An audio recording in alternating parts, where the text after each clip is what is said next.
Hello. Ní gbogbo àgbáyé, ẹ kú ọjọ́ mẹ́ta. A kí yín, ẹ̀yin ẹ̀gbọ́n wa, ẹ̀yin dáàdì wa, ẹ̀yin mọ́mì wa, ẹ̀yin ẹ̀gbọ́n wa, ẹ̀yin àbúrò wa. A kí yín pé ẹ kú ọjọ́ mẹ́ta. Àwọn ọmọ yín náà láti ti délé ní Rush Blog TV. Orúkọ péjì wa lórí Facebook is Good Rush Blogspot TV and Girl Spike. Ọ̀rọ̀ tá a mú wá lé ní ọ̀rọ̀ tí a fẹ́ sọ lórí ọba wa Ojaja Ogunwusi. A fẹ́ sọ̀rọ̀ nípa Yeye 2. Ẹjọ́ ẹ̀yin èèyàn mi ò rò bóyá ẹ ní àkíyèsí because lórí channel wa a máa ń sọ àwọn ọ̀rọ̀ tó jẹ́ wípé ó máa ń kọ́ wa lọ́gbọ́n dẹ̀ tó máa ń ṣí wa létí. Òun ni àwa máa ń ṣe lórí channel wa tó jẹ́ Rush Blog TV lórí YouTube. Sọ̀rọ̀ tá a mú wá lé ní a mú ọ̀rọ̀ wá lórí Bimpe Ogunwusi. Kí ló ṣẹlẹ̀ sí Yeye 2? Ẹ̀yin èèyàn mi, Ọjọ́jọ́ Festival 2022 wọ́n ti ṣe. Kábíyèsí ṣe ọdún ajé ààrí níbẹ̀. Wọ́n ṣe ọlọ́jọ́, àwọn mẹ́tẹ̀ẹ̀ta lọ́jọ́ máa ń rìn ní ààfin. Àdẹ̀ríkọ ìkẹta wọn. Ó tó jọ́ mẹ́ta tá ti rí Yeye Bimpe. Kí ló wá ṣẹlẹ̀? Kí ló ṣẹlẹ̀? Kí ló dé? Kí ló fà á? Kí ló dé? Ààrí Bimpe Ogunwusi, ààrí ọkọ ẹ̀, àwọn ọmọ ẹ̀gbọ́n ààrí wọn láàfin. Ó dẹ̀ ti tójọ́ mẹ́ta tó yẹ pé wọ́n ti ń ṣe ayẹyẹ ní Ile-lfe. A ò dẹ̀ fojú kàn. Mi ò rò bóyá ẹ̀yin èèyàn ẹ ṣe àkíyèsí pé a ò rí wọn níbẹ̀. A rí Yeye Fọláṣadé, a rí Yeye Ṣọlá. Àwọn mẹ́tẹ̀ẹ̀ta ni wọ́n jọ máa ń rìn, ni wọ́n jọ máa ń wọṣọ. Wọ́n á jọ wọ lace, wọ́n á jọ wọ aṣọ òkè. Wọ́n á lo ìlẹ̀kẹ̀ ẹ̀yìn àbí wọ́n á tún lo any jewelries of their choice. Wọ́n á ìgbà míì wọ́n á gbé báàgì kan náà, ìgbà míì wọ́n á wé gèlè kan náà. Kí ló wá dé tá a wá rí Bimpe láàfin? Ó ti tójọ́ mẹ́ta. Níbo ni Yeye 2 wà? Níbo ni Yeye 2 wà? Níbo ni Yeye 2 gbé? Kí ló dé tí a ò rí Yeye 2 láàfin? Ẹ jẹ́ ká bàrẹ̀ lọ́wọ́ kábíyèsí. Kábíyèsí tún ṣèyàwó lẹ́nu ọjọ́ mẹ́ta yìí. A máa rí Yeye 2 láàfin. Kí ló wá dé tá a rí Bimpe? Níbo ni Bimpe wọlẹ̀ sí? Àti Bimpe o àtọkọ. A ò máa rí Bimpe láàfin. Lọ́tùn lósì gbogbo ibi tó bá ti ń ṣayẹyẹ. Irú nǹkan tó bá pè wọ́n sí patí, tó pe wọ́n sí patí, a máa rí kankan, a máa rí kó wá sí àárín wọn. Ṣé kò sí kábíyèsí tí a ò rí kan nínú àwọn sisters yín mọ́? Tá a rí wọn ní gbogbo functions tí wọ́n ti ń ṣe pátápátá. Ó ti tójọ́ mẹ́ta tá a ti rí. Òun ló ní ká pe àkíyèsí ká béèrè pé where is Yeye 2? Níbo ni Yeye 2 wà? Yeye 2 of Ile-lfe nínú àwọn princess. Níbo ló wà? Níbo ló wọlẹ̀ sí? Ọkọ ẹ̀dá, ọmọ ẹ̀dá. Kí ló dé tí a ò rí láàfin? Kí ló dé tí a ò gbẹ́sẹ̀ láàfin? Kí ló dé kí gbogbo nǹkan tó bá ń ṣe láàfin a ò rí níbẹ̀? Kábíyèsí fẹ́yàwó tuntun Mariam náà a ò rí níbẹ̀. A ò rí gbogbo a ò rí níbẹ̀. Ṣé kò sí? Òun ló ní ká wá béèrè pé lọ́wọ́ kábíyèsí pé ṣé kò sí o? Ṣé gbogbo ẹ̀ ń lọ láàfin o? Ṣé gbogbo ẹ̀ dẹ̀ ń gún régérégé? Ṣé olórí Mariam ṣóun settle down dáadáa? Ashley àti pátíkùkù ẹ gbé mi débẹ̀. Àríwọ̀ aráwọ̀ àwọn náà Ashley bó ṣe ń gbé lọ́tún tó ń gbé lọ́sì kán ṣàgbé ẹ débẹ̀ kan gbé ẹ débẹ̀. Kábíyèsí Ọ̀jájá dẹ̀ ti gbé ẹ débẹ̀ báyìí o. Àti rí ẹ báyìí kó wá mọ bọ̀yẹ fẹ́ ṣe láàfin. Àwọn tó bá kú olórí tó kùnà kábíyèsí àti ní kẹ́ ẹ̀ kó wọn jáde ká lè máa rí wọn láàfin, ká mọ bó ṣe ń lọ, ká mọ bó ṣe ń jẹ́, ká mọ bó ṣe ń rìn. Ọ̀rọ̀ tó wá wà lẹ̀ kí lára fẹ́ sọ̀rọ̀ Naomi sí kábíyèsí. Ṣé wàá ṣe máa wòran náà ní? Wàá ṣe máa wòran torí adé máa fi sùn ta. Torí adé máa fi sùn ta. Wọ́n bẹ ṣe máa ṣe àtúnṣe. Tẹ máa gbé tadé ní káwò, tẹ máa gbé wọnú palace tó máa gbé palace pẹ̀lú màmá ẹ̀. Kábíyèsí àwọn òtóró dé adé fín o. Àwa ń sọ tọ̀wọ̀tọ̀wọ̀ ní kábíyèsí o. Kádé kó pẹ́ lórí kó bàtà pẹ́ lẹ́sẹ̀. Ká àṣẹ náà kó pé ní ẹnu yìí o kábíyèsí. Òun lè ní ká mú ọ̀rọ̀ tó ṣẹlẹ̀ wá. Kábíyèsí ọ̀rọ̀ tó tún sọ nípa ọ̀rọ̀ mining ní Ile-lfe. Ó jẹ́ òótọ́ ni, ó jẹ́ irọ́ ni. Àwa ò mọ̀ kò yé wa. Ṣùgbọ́n kábíyèsí tó wá jẹ́ pé nǹkan tó jẹ́ òótọ́ ni, tó jẹ́ pé bóyá mining wà ń ṣẹlẹ̀ ní Ile-lfe, tó jẹ́ pé àwọn tó nílẹ̀ compensate wọn. Ó máa da kẹ́ ẹ compensate wọn kábíyèsí. Bó tẹ̀ jẹ́ pé ẹ fẹ́ lo ilẹ̀ yẹn kábíyèsí, ẹ compensate wọn so that àwọn náà lè ṣe kí wọ́n lè ní better living. Wọ́n á lè wá nǹkan tó máa ṣe síwájú. Ṣùgbọ́n nígbà tí ẹ bá gbalẹ̀ lọ́wọ́ wọn tí a ò rí ibi tó fẹ́ gbé tí ẹ bá bẹ́ẹ̀ ibi tó ti ń jẹ tó ti ń mu nìyẹn tí ẹ wá fún wọn ní another land, another parcel of land láti lò. Ẹ mọ̀ pé nǹkan míì ti ń ṣẹlẹ̀ nìyẹn. Onílù òdẹ ní fẹ́ kìlù kó tún mọ̀ lórí kábíyèsí. So ẹ bá wa ṣe àtúnṣe láàrin yẹn ká lè mọ bí gbogbo nǹkan ṣe ń lọ, ká lè mọ bí gbogbo nǹkan kí Ilé-Ifẹ̀ kó lè tùbà, kó lè túṣẹ́. Ó ní gbogbo ìta sọ ìkábíyèsí so that gbogbo ẹ̀ á lè máa lọ lẹ́sẹẹsẹ. Ẹ̀yin ayaba tó kù nínú Ilé-Ifẹ̀ ẹ bọ́ síta, ẹ jẹ́ ká rojú yín. Ẹ jẹ́ ká rojú yín, ẹ jẹ́ ká rí yín, ẹ jẹ́ ká yín ayaba mi bí àṣà ẹnìkan ẹ bọ́ síta, ẹ jẹ́ ká rojú yín. Adébímpé kẹ̀dẹ̀rẹ́ àmọ́bi tó wọlé sí bá ṣe ń sọ à ń wá ẹ o, à ń wá ẹ. A fẹ́ mọ kí ló ń ṣẹlẹ̀, a fẹ́ mọ pé ṣàlàáfíà ló wà, ṣé kò sí tí ẹ pé àrí ẹ láàfin. Torí gbogbo ìgbà la máa rí ẹ láàfin tó máa jókòó, tó máa ṣọ̀yàyà, tó máa rẹ́rìn-ín, tó máa ṣe oríṣiríṣi. Nígbà tó dé wá tó jọ́ mẹ́ta ló wá di pé àrí Bímpé láàfin la ní pé where is Bímpé, where is Yeye too? Níbo ló wọlé tí ó ti tójọ́ mẹ́ta tó yẹ pé a ti rí ẹ gbogbo ibi tó yẹ kó rìn sí, gbogbo ibi tó yẹ kó dúró sí. Nígbà tó lọ mú ìyàwó fún kábíyèsí, ó yẹ kó wà ńbẹ̀, kó wà lára wọn tó máa gbàyàwó. Àrí ẹ. Nígbà tá máa gbé Naomi wọlé, ó wà ńbẹ̀. So kí ló wá dé tí àwárí ẹ níbi tí Mariam Anako? Ṣé inú ẹ ò dùn pé Mariam Anako wọlé ni? Ṣé ò fẹ́ jẹ́ kí kábíyèsí fẹ́ Mariam Anako ni? Àbí under team Naomi níwọ náà dúró sí? Tó yẹ kó under team Naomi ló dúró sí, ẹ jẹ́ ká mọ̀ pé team Naomi níwọ belong sí o belong sí any other ayabas or any other oloris. It has to be only Naomi Ogunwusi so that a lè mọ ọkàn gbogbo a lè balẹ̀. Torí pé kí ni àmọ́ mò ń wo gbogbo àṣà kún gbogbo fọ́tò, gbogbo fídíòsì, gbogbo kọ́tà ti ṣe. Mi ò rí ẹ ń bẹ̀, o dẹ̀ máa ń wà ń bẹ̀. Àwọn òpè àbí Bímpé àbí ó travel ni, àbó ò sí nílùú mọ́ ni, àbó wà nínú Nàìjíríà yìí ni, àbó ti kúrò nílùú yìí ni, àbó ti lọ sókè òkun ni, àbí bó ló ń gbé ni, àbí inú ẹ̀ ò dùn sí nǹkan tó ń ṣe láàfin ni, àbó ń bá kábíyèsí jà ni, àbí kí ló ń ṣẹlẹ̀ gangan. A ò rí ẹ. Torí tẹ́lẹ̀tẹ́lẹ̀ àá ti rí ẹ, yóò á ti rí ọkọ ẹlẹ́gbẹ̀ẹ́ Moschino oníṣù sọnù, Moschino Versace àbí kí ló sọ rẹ̀ oníkan àgbè.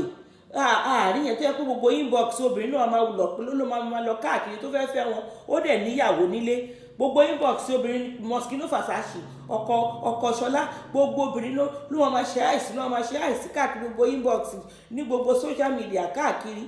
So oníbàtà sọnù.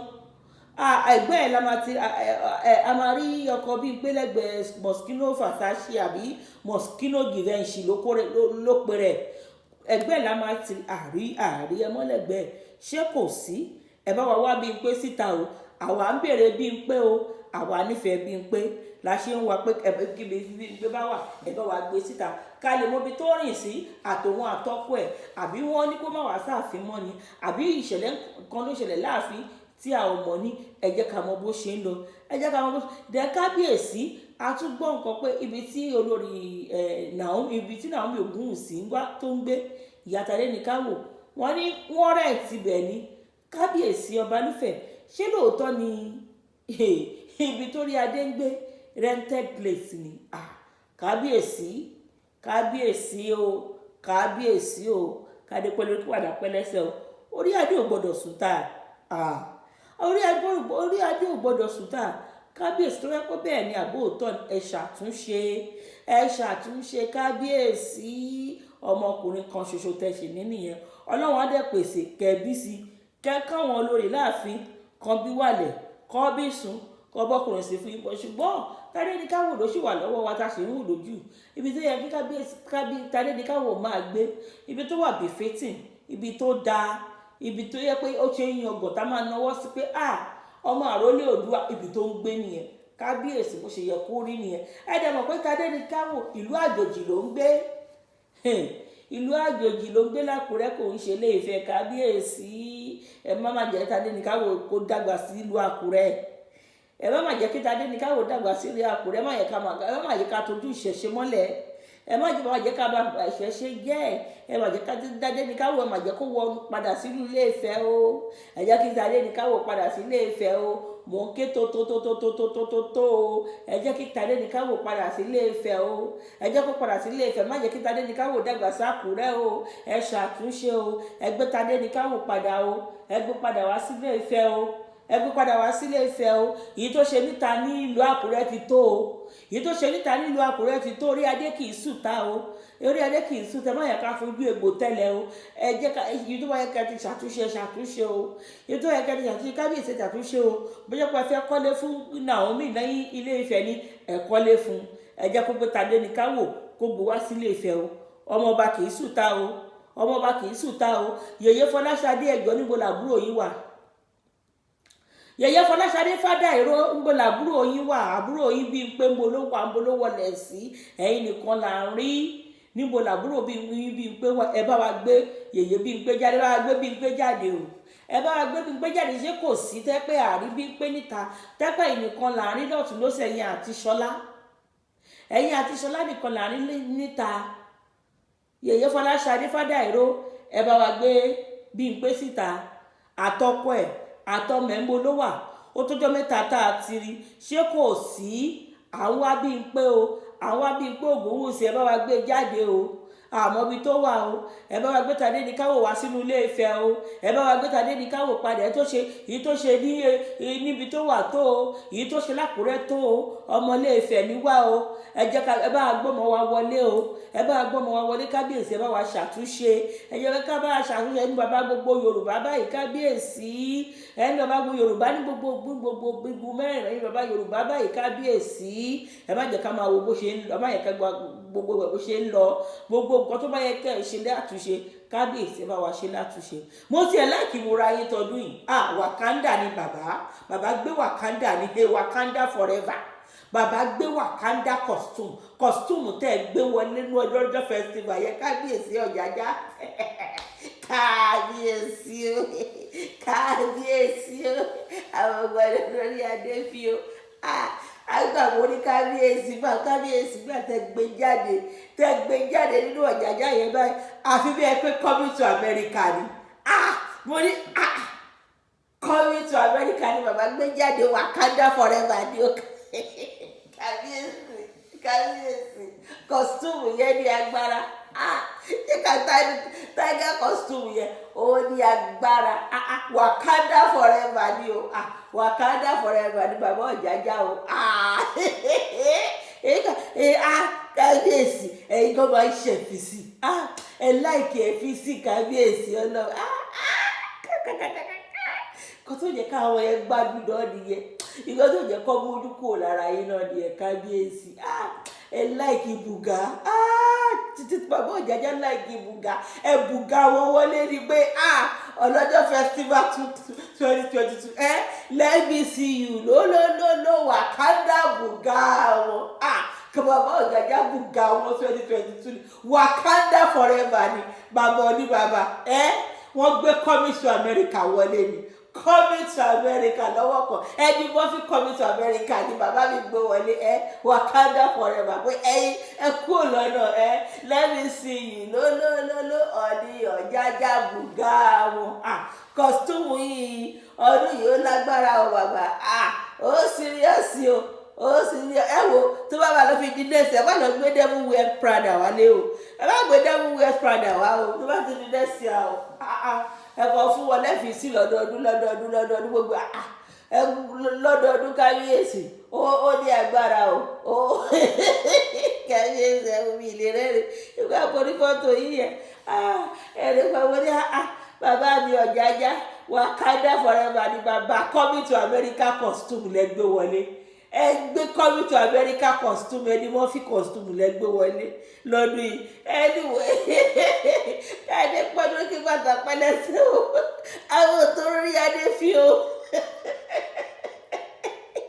àtòrò rí adé fi o, kábíyèsí ẹ̀jẹ̀ wa gbé Bímpé jáde wá rí Bímpé, àwọn olólùfẹ́ Bímpé là béèrè Bímpé o, àwọn olólùfẹ́ là béèrè ẹ̀ lọ́sùn ló sì pé ibo ní Bímpé wà, mo lọ bọ́ wà, mo lọ kọ́ wà, ó ti jọjọ́ mẹ́ta tá a gbúrò Bímpé la ṣe ní ká gbogbo bó ṣe ń lọ anyway kábíyèsí àríjú báyìí lọ o tó bá yẹ tó yá àtúbà kàn sí Wakanda forever bàbá costume yẹ ó serious kò sí wàhálà olórí Mariam náà kó olórí Mariam níyàwó wà bísù wà bí wà lẹ o láàfin bàbá mi o àti Ashley náà Ashley gbogbo tiẹ̀ gbé ẹ débẹ̀ kọ́ máa gbé ẹ débẹ̀ ni kábíyèsí dẹ̀ ti gbé ẹ débẹ̀ báyìí ṣàtẹ̀jẹ́jẹ́ láàfin jẹ́jẹ́jẹ́ torí gúgalẹ̀ ìwọ náà tún gbé Soweto wọlé Ashley kí ló máa ń ṣe padà wọn dẹ́sẹ̀sì ẹ̀ náà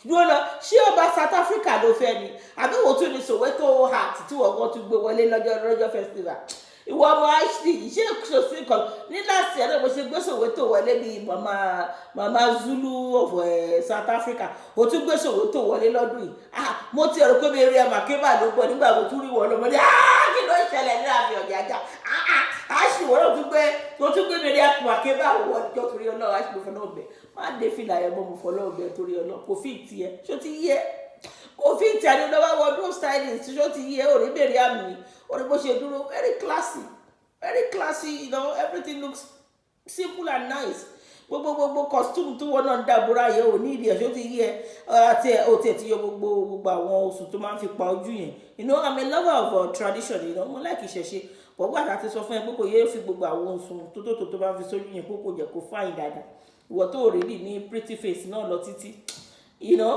ṣe tí bá tún rí ẹ tó bá tún gbé màmá Soweto àbí Soweto kìíní South African costume tí wọn náà tún kó sí kí ló ṣe wọ gbọdọ bàbá jésù kábíyèsí tó ní Wakanda wọlé tàbí ẹni wọn fi come to America wọlé wọn náà tún gbé Soweto wọlé Ashley ó máa wà okay ó máa wà alright ẹ ṣe wàá gbé bí gbé jáde bí gbé làwà wá alright iye yọ wá àríjú báyìí náà lọ ẹ ṣe gan ẹ bá wa like page ẹ bá wa subscribe sí Rush Blog TV. I need a lot of topics to first so I'm gonna your kọ̀ọ̀kan so that lè máa enjoy wa máa enjoy channel wa okay thank you very much we appreciate you ẹ ṣé gan ni àtúmọ̀rí yín bá o ẹni tó bá ní ká máa dùn láàrin dé bá o ẹ ṣé gan mo dúpẹ́ o ní nice ẹ̀ẹ́dẹ̀ ní gbogbo ibi tí a bá wà lóko mẹ́rin àgbáyé thank you.